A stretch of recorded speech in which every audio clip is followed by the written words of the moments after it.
And we follow up a story that we talked about in a previous episode of the program. It's a story that's a good story. I love a good story. Even if it's a tennis story, I'm willing to go there. I love it. So this female tennis star, Naomi Osaka, has made her decision. Now, if you have not paid attention to the story, we talked about it last week. I did a monologue on it in yesterday's show. So if you missed it, I'll get you caught up to speed. So Osaka was facing sanctions. She was facing punitive damage from not only the French Open, but all four global majors. All four global majors, because she had decided she didn't want to talk to the media. And they said, well, no, you're going to talk to the media. It's part of your job. Hello. And she didn't want to do it.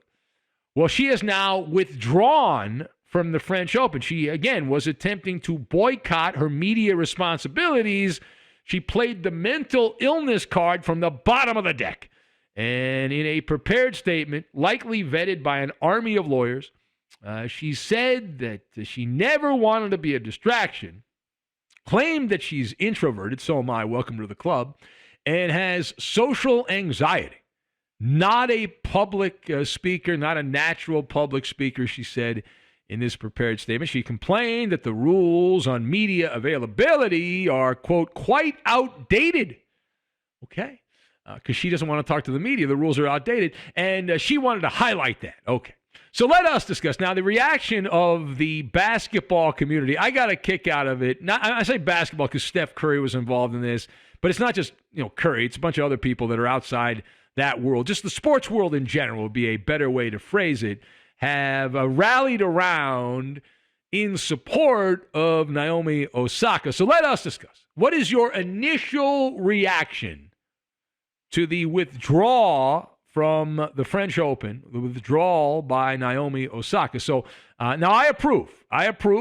And we had said this. Listen, if you can't meet the job requirements, you shouldn't do the job. It's that simple. She couldn't meet the job requirements. She's now quit, which is good.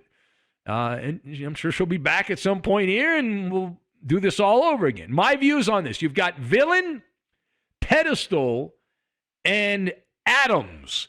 And we will combine all these things together. Now, first of all, Naomi is not some kind of hero in this story. And I want to nip that in the bud. There's been a lot of people who have rallied around. And so this is terrible what the French Open did. And I roll my eyes at that line of thinking.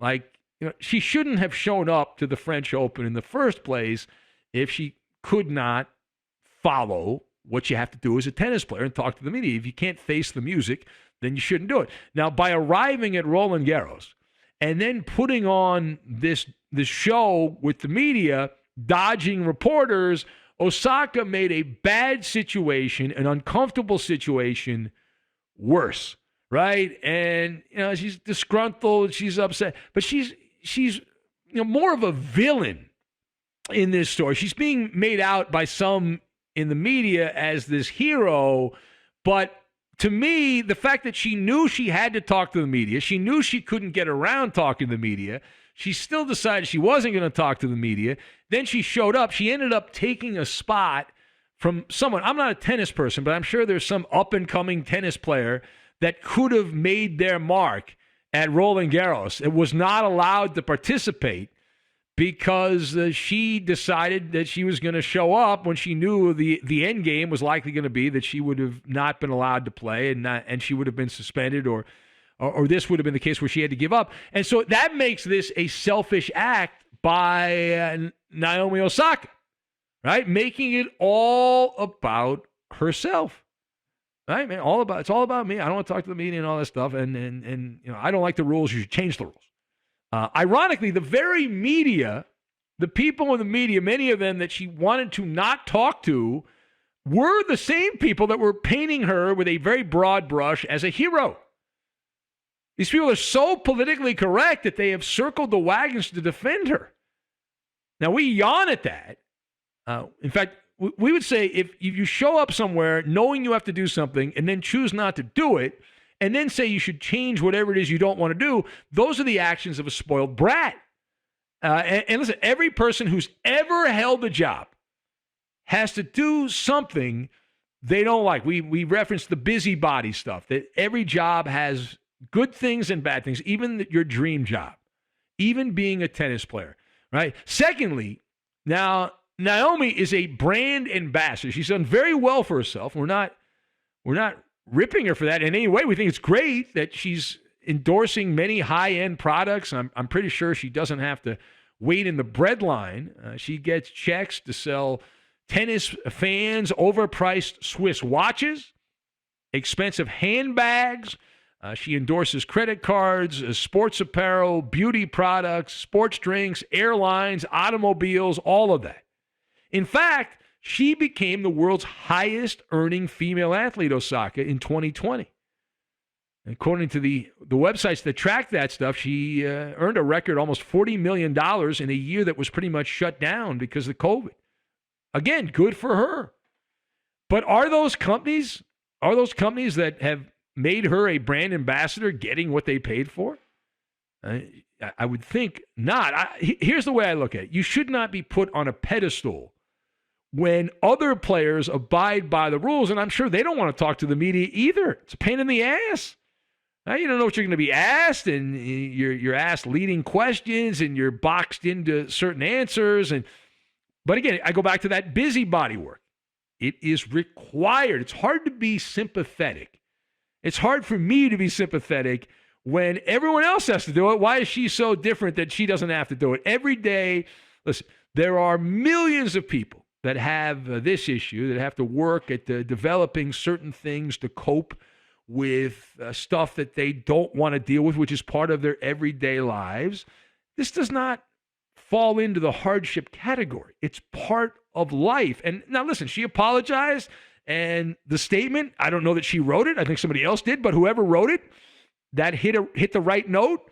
And she apologized to the tennis press, and she said she'll get treatment, and we'll see her down the line when she returns. I assure you that she'll get a hero's welcome, especially from the Wokarati. That is guaranteed. Now, final thought. The counter argument that the low information fan makes is rather basic, right? Just basic, that Naomi Osaka is the victim, that these press conferences should not be mandatory. She referenced it as well. This is an archaic set of rules, that she's a tennis player. It's not a requirement to speak to the media or in public. So I would like to debunk this. We've already pointed out she's more of a villain than anything, certainly not a victim. Tennis players are literally and figuratively contractually bound to speak publicly. So the idea that they're not is just wrong. It's dead wrong. I'm not even a tennis person, and I know this to be true. And so she violated her agreed-upon contract. And nobody sprung this on her at the last minute. The rules have been the rules forever. And if you cannot abide by them, then you simply don't play. And that's what she ended up doing. Just like in the NBA. Players don't like talking to the media in the NBA. When they don't talk to the media, they get fined. And when they skip their post-game media availability, when they're persona non grata, they get in trouble. The top tennis players who make tens of millions of dollars, that's part of the gig, is yapping to the press. And just like actors, you think actors like doing those media junkets when a new movie comes out, some crappy movie, and Tom Cruise has to do 7,000 interviews to promote the crappy movie? But that's required. The studio requires that. If you're a musician and you have a new album, what do? You do a tour of radio stations. You do a press tour. If you're a boxer and you've got to fight, Floyd Mayweather, you think Mayweather likes talking to the media? No. But when Floyd Mayweather has a fight, guess what? He's got to put on a show and hype up a fight and get people to buy the fight. There is a correlation between that and the commercial side of being a tennis player. Right? The reason prize money is where it's at, in part, is because of the media attention. And again, you talk about atoms. We're not splitting atoms here. It's the trickle-down effect. Advertising makes the world go round and round and round and round. Tournaments rely on media attention to generate interest. And the equation works out. Your endorsements, which equal prize money. And you had all 4 Grand Slams. And we can, again, bravo to the Grand Slam tournaments. If this was purely an American story, they would have changed the rule and said, no. Osaka doesn't have to talk to the media, right? No. But this was a united front by the Australian Open, Wimbledon, the French Open, and obviously the tournament in New York. They all got together and agreed. Good job by them. And there are some in the tennis community that are also pointing out that you gotta do this. Patrick McEnroe, Billie Jean King, who won 39 Grand Slams, both of them saying it is part of the job to speak to the press, and without the media, no one would know who they are. And even in the age of social media, that's still the case, because social media is pretty much just an echo chamber.